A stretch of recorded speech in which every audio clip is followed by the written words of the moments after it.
বীর মুক্তিযোদ্ধা নুরুল ইসলাম সরকারের নিঃশর্ত মুক্তির দাবিতে মানববন্ধন র্যালি করে দলটির নেতাকর্মীরা। শনিবার 11 জানুয়ারি সকালে বিএনপি নেতা সরকার শাহানুর ইসলাম রনির সভাপতিত্বে টঙ্গী কলেজ গেট এলাকায় এই মানববন্ধন র্যালি কর্মসূচি পালন করা হয়।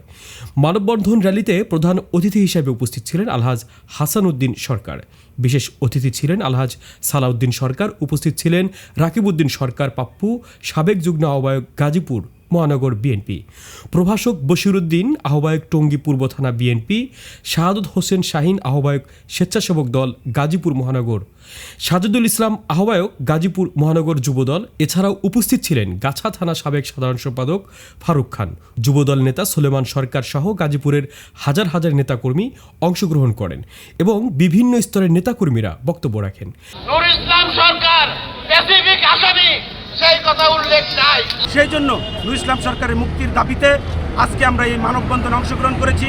তার মুক্তি না হওয়া পর্যন্ত আমরা এই জাতীয়তাবাদী দলের সকল নেতাকর্মী আমরা রাজপথ থেকে সরব না। এ সময় বীর মুক্তিযোদ্ধা নুরুল ইসলাম সরকারের ছেলে বলেন, টঙ্গীবাসীর কাছে আমরা কৃতজ্ঞ।